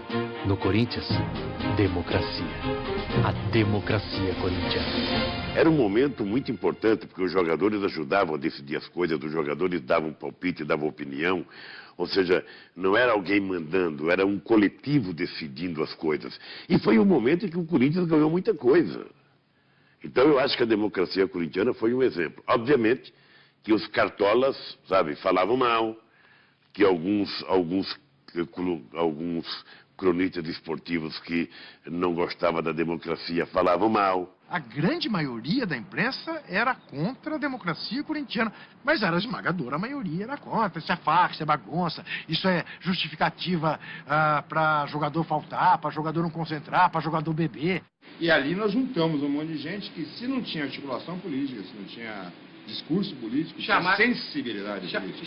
Chamar a responsabilidade também, Tinha sensibilidade, porque não dá para fazer... Tinha que ter um retorno, né, também, né? Não dá para você fazer um movimento daquele em que o auxiliar de roupeiro tinha o mesmo peso que o diretor de futebol, ou que o jogador da seleção, que era eu, o voto dele tinha o mesmo peso. Não dá para fazer isso com duas pessoas. Todos estavam envolvidos, obviamente, todos estavam envolvidos. Cada um com o seu estilo. Na época dessa mudança, numa conversa franca com o técnico e com a própria direção, dos casados não concentrarem, virem na hora do jogo, o solteiro concentrar um dia antes, que era normal. Então eu acho que foram mudanças positivas que veio para o bem do esporte no modo geral. A proposta de fazer uma autogestão era um barato, né? Você imagina um país numa ditadura, criarmos uma discussão política em cima da autogestão. Nós escolhemos o nosso chefe. que se perguntar para jogador do Corinthians, não se perguntar para ninguém. Acabou aquele negócio de... E aí, o que você acha? E o cara respondendo, não, eu darei tudo de si para essa torcida que tanto... Não, começou a acabar com esse tipo de coisa, sabe? Começou a se perguntar o que você pensa disso, e política, e cinema, e música, e sociedade, e os jogadores começaram a ser porta-voz de um movimento realmente democrático em todos os sentidos, não no sentido político, no sentido de vida. O Corinthians vira nacional, de fato, em 82, 83, menos pelo bicampeonato paulista e mais pela discussão que o Corinthians suscitou no Brasil inteiro sobre como devam ser as relações trabalhistas num clube de futebol e também no embrião da campanha das diretas. Repita aqui, doutor! Repita aqui! Se a emenda for aprovada, você não vai embora do nosso país! Eu acho que é o momento em que o futebol fica inteligente no Brasil. O Brasil que sempre foi do futebol, né? Sempre tivemos, há muito tempo a gente já tinha um futebol respeitável e campeão. Eu acho que ali é a maioridade para o futebol inteligente. Nós carregamos um peso muito grande. Eu tomava 5 blitz por semana na rua, da polícia. Os jornais, os críticos sempre acusando o Sócrates de irresponsável, de alcoólatra, eu de um drogado e tudo mais. O Vladimir porque era negro.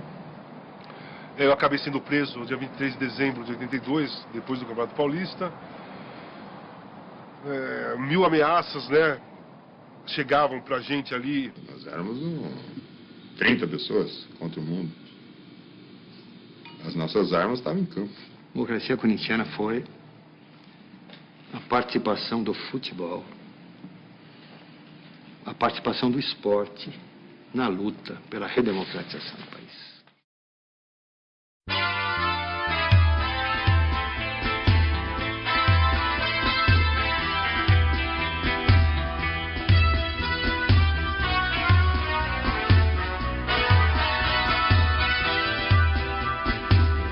Salve o Corinthians, o campeão dos campeões, eternamente dentro dos nossos corações.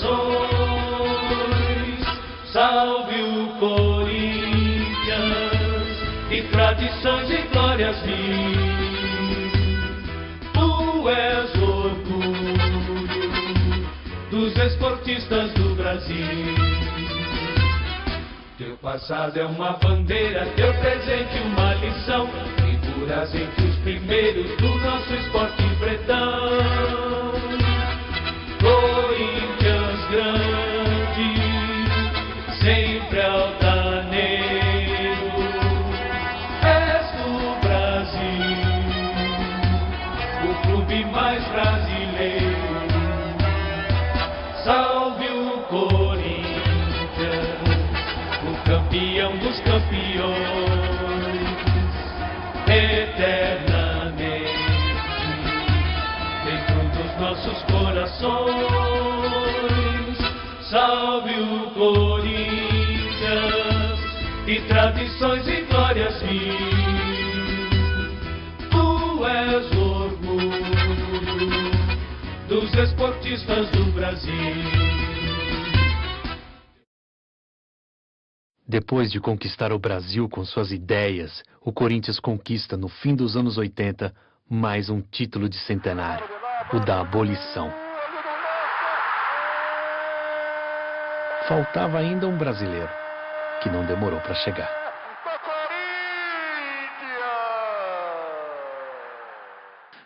Quando começou aí os 8, né, que ficaram para decidir o título, né? Eu não acreditava, não. Pra falar a verdade, ninguém acreditava. 90 é uma coisa de louco, né? O Corinthians ganha um campeonato com um time que, na verdade, tinha um grande jogador que o carregou nas costas, o Neto, né? O Neto está para a conquista do Corinthians em 90, assim como o Maradona está para a conquista da Argentina em 86 e o Mané Garrincha para a conquista do Brasil em 62, não tenho a menor dúvida disso.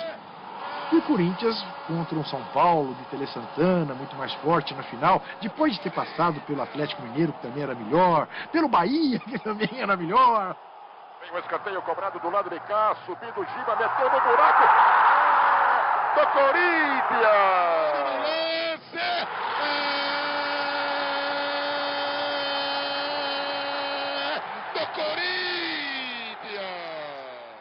E aí, aos poucos, cara, a gente foi tomando uma força, foi conseguindo um espírito assim tão forte.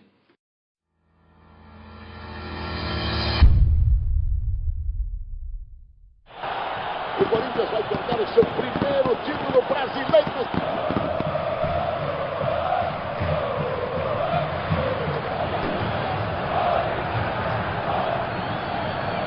Neto. Tupã. Fabinho está lá como comandante. Agora já está mais pela ponta. Vamos ver o Fabinho. Bom lance do Fabinho. Bom lance do Fabinho. Tupanzinho. Fabinho fechou. Grande. Entre as pernas. Fabinho. Olha o gol. Olha o gol.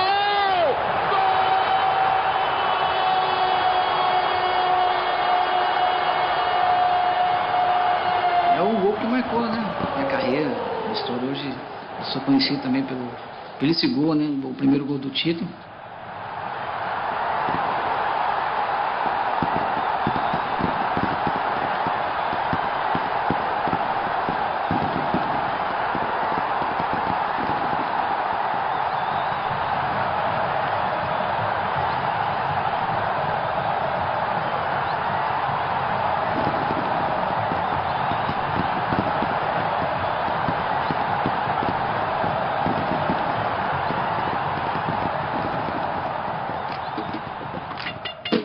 Em janeiro de 94, a sirene da Fazendinha anuncia uma nova esperança. Marcelinho chega do Flamengo para se tornar um dos maiores ídolos de toda a história corintiana. Com ele, o Timão fatura sua primeira Copa do Brasil em 95.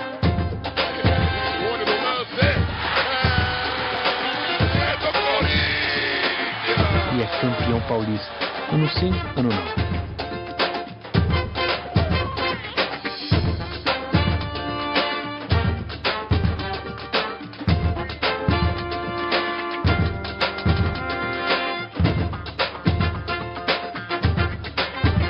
Marcelinho é um dos grandes responsáveis pelo domínio corintiano no final da década. Olha, em 99, em 98, em 2000, quase ficou monótono ser corintiano.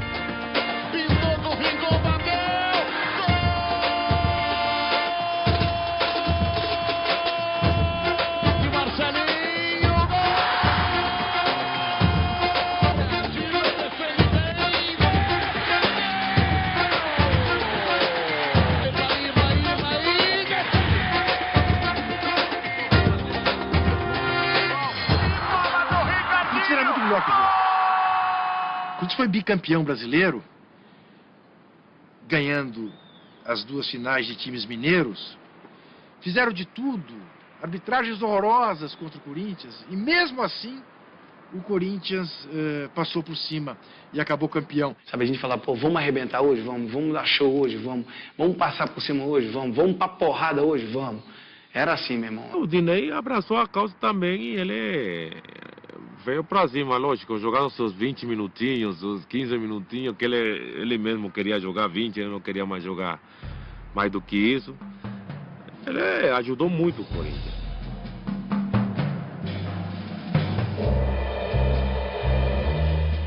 Chegou o Marcelinho, cortou por dentro, Edilson na cara do gol, vai bater, olha o gol, Dinei!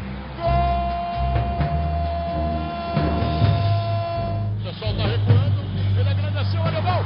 Aí eu brinco lá com o Rico, falando, Rico, bola desse time sou eu. Você joga 90 minutos, vocês não resolvem nada. Bola só aqui, em 20 minutos resolve mais que você. Esse vagabundo de fogo. Dividiu, ganhou, olha o gol!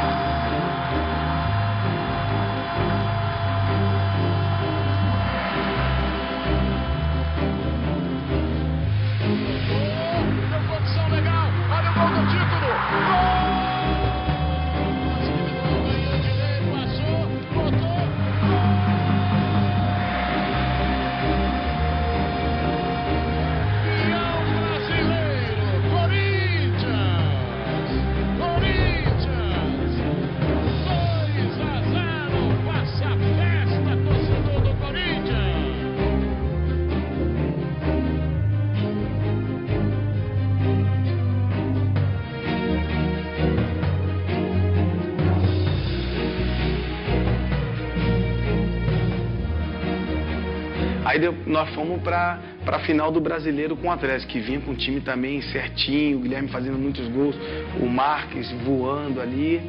E daqui a pouco, não sei quantos segundos, o Atlético faz um gol. Daqui a pouco faz o segundo, 2-0 ali.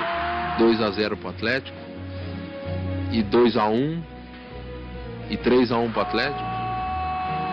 E já não era a mesma história do Cruzeiro, porque o Cruzeiro foi 2-2, e aí 3-2.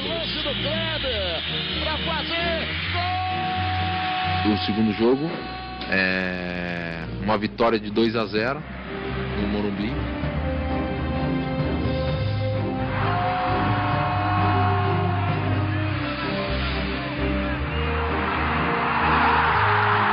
Aí o terceiro, 0-0. Lembro que ainda carimba uma bola na trave lá de falta, que poderia já eliminado tudo. O título era do Corinthians de novo. E mais uma vez, por merecimento, muita alegria, conquistamos o segundo título não, né? Mas o terceiro título brasileiro, um bicampeonato.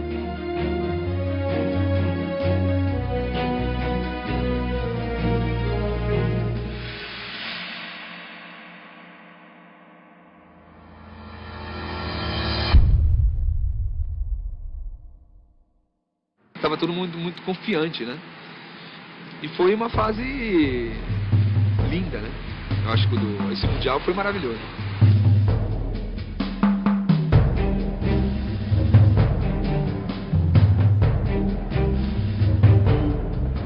Pra nós foi ótimo, porque tava Real Madrid, tava Manchester, tava todos os maiores clubes do mundo, podemos dizer, tava participando, né? Era uma responsabilidade muito grande, né? Tá ali jogando com o Real Madrid e aquela pressão, né, do Corinthians querer ser campeão mundial, a torcida cobrar, a imprensa tá atrás também. A responsabilidade, óbvio, já estava grande. Bom lance individual, bateu pro gol, Marcelinho, grande lance, bateu pro gol, passa direitinho, cuidado! Tinha 25 mil corintianos no Maracanã porque era o que tinha de ingresso para o corintiano comprar. Se tivesse mais ingresso, teria mais gente. Deu brincou na trave, gol!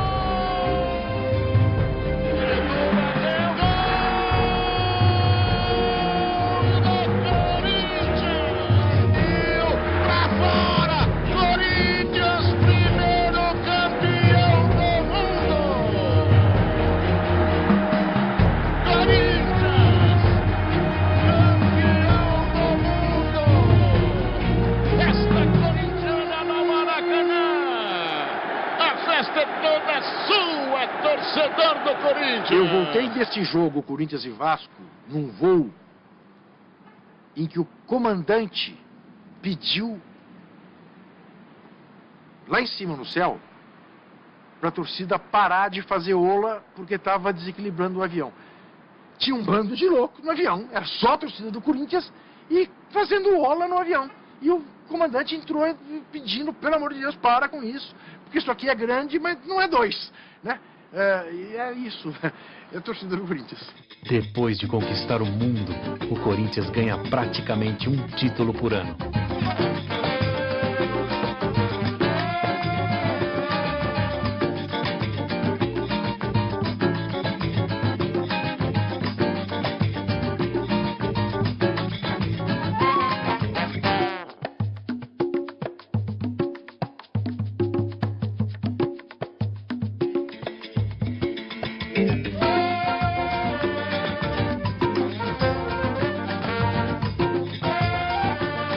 Em 2005, o Timão conquista seu 4º campeonato brasileiro.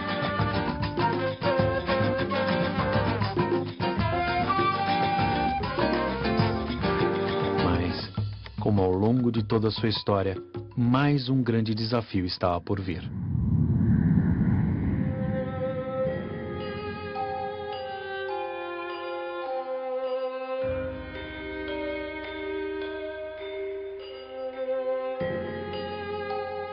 Eu, particularmente, ainda tinha esperança.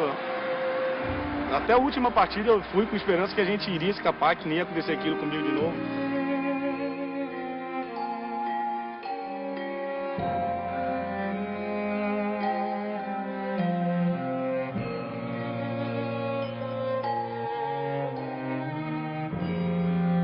Hoje a maior dor que eu tenho como ser humano foi o dia que o Corinthians caiu. Foi muito difícil e deixa pra lá, vai. Foi o modo mais difícil de aprender, mas felizmente aprendemos, né?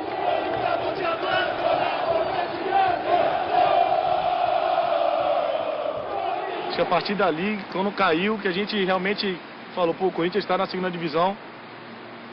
Logo em seguida chegou o Antônio Carlos, aí o Andrés trouxe o Mano. Iniciamos um trabalho de reestruturação. Esse trabalho nos levou à conquista da Série B de forma brilhante, porque foi com uma vantagem bastante grande, com uma campanha muito boa.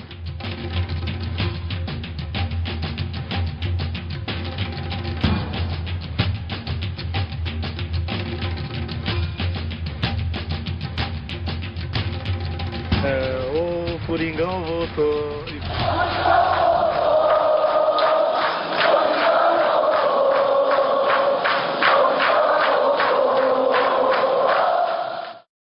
E o Corinthians volta.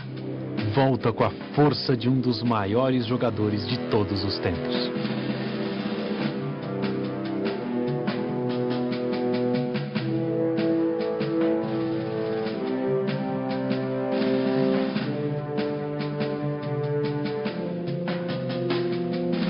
O clima conspirou para aquele clássico terminar da maneira como terminou.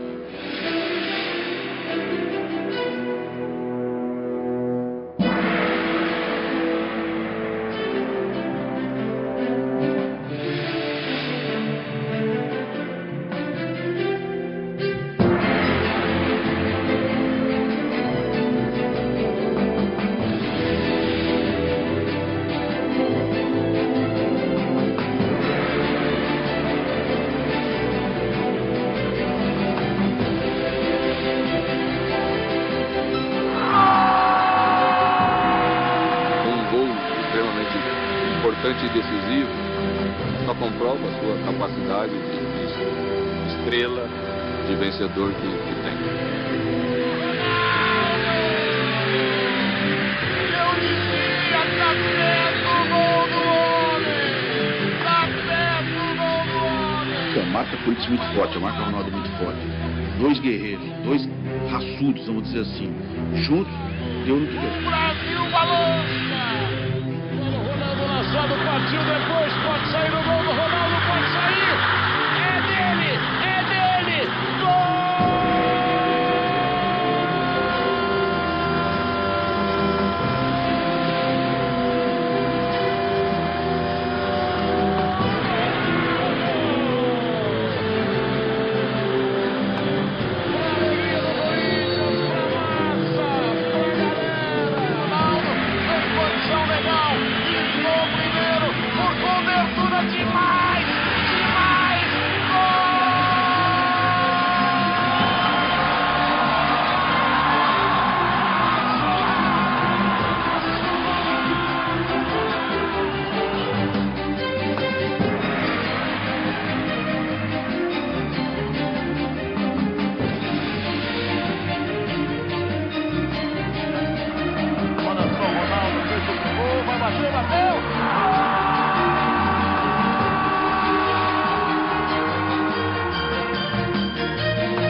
A garra de um jogador que passou por 8 cirurgias para se tornar em 2006 o maior artilheiro de todas as Copas.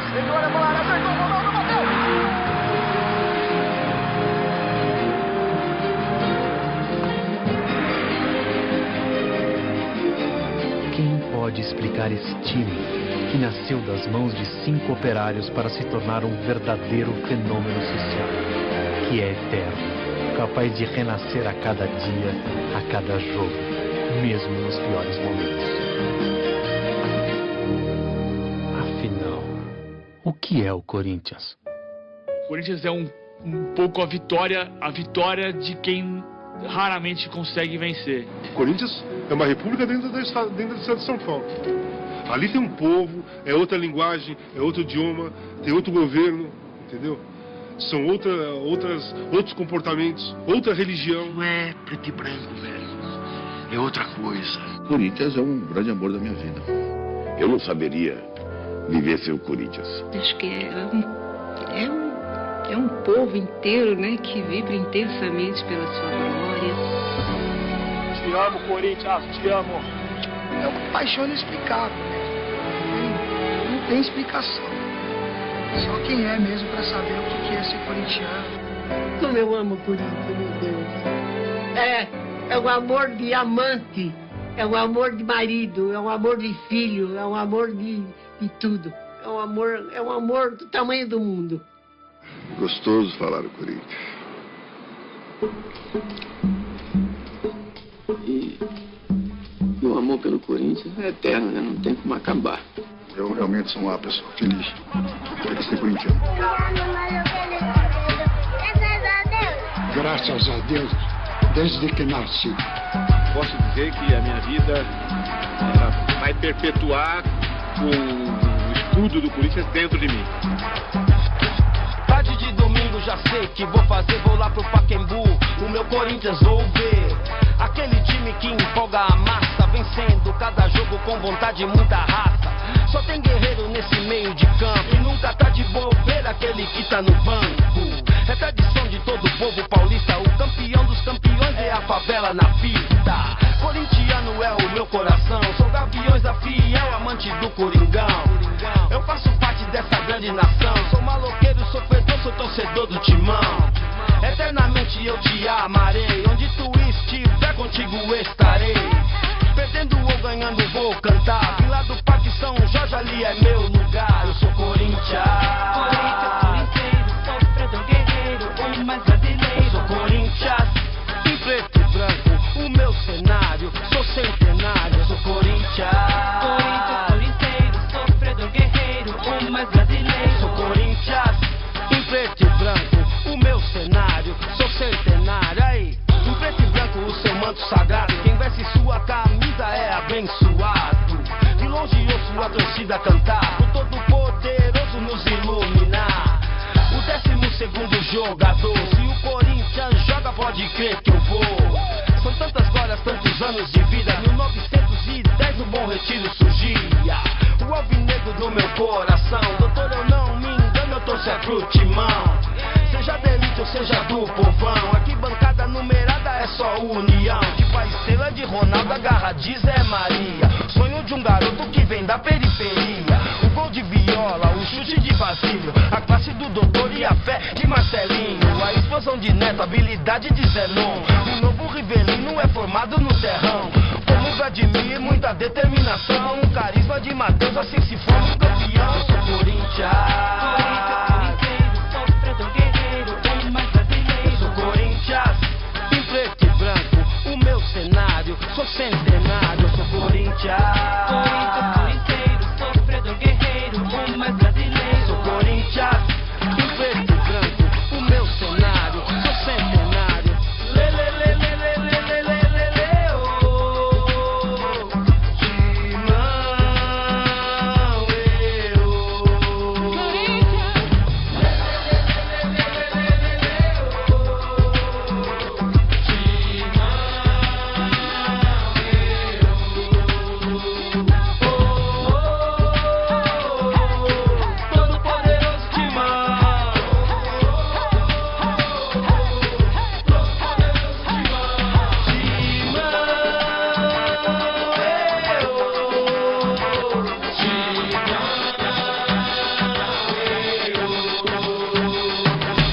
Aqui tem um bando de louco, louco por ti, Corinthians.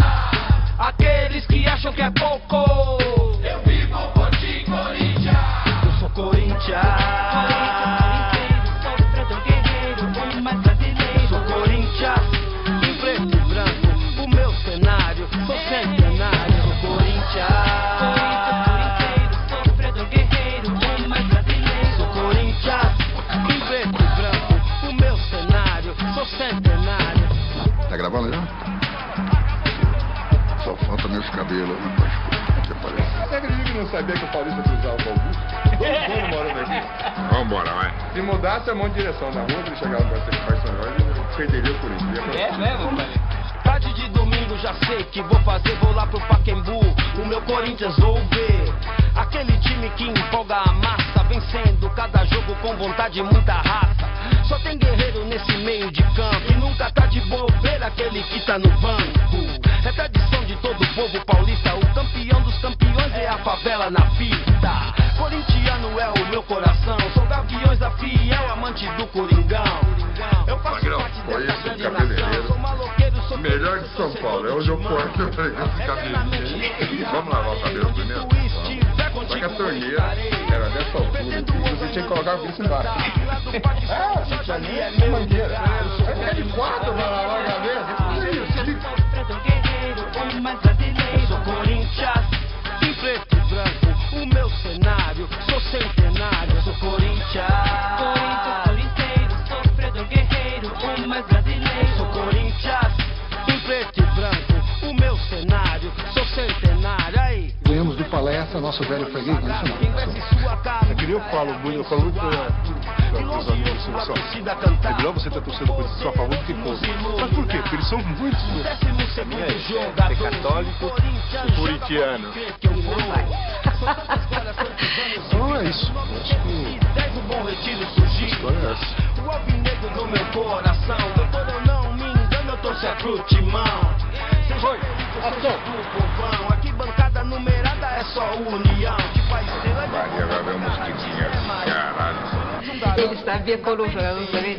O gol de viola, o chute de vacina, a classe do doutor. A voz que eu mais gostava é quando fazia um gol, vinha correndo e pulava nas costas. O dedo abaixou, né?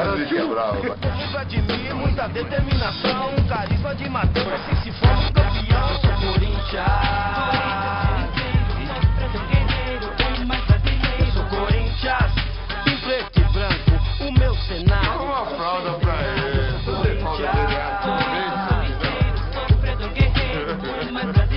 Corinthians, em preto e branco, o meu cenário, sou centenário. Lê, lê, lê, lê, lê, lê, lê, lê, lê, lê, oh. Timão,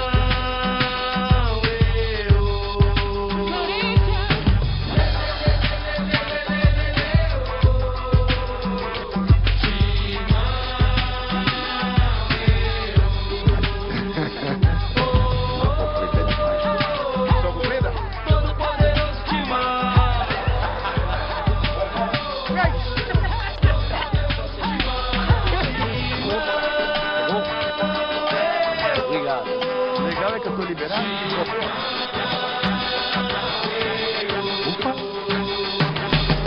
aqui tem um bando de louco. Louco por ti, Corinthians. Aqueles que acham que é pouco. Eu vivo por ti, Corinthians. Eu sou Corinthians. Sou Corinthians, em preto e branco, o meu cenário, sou centenário. Sou Corinthians.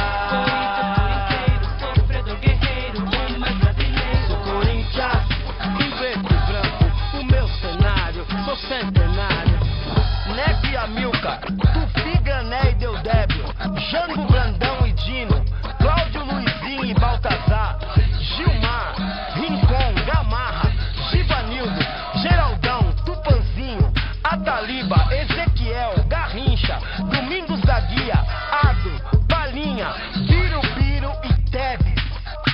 Nós que tá.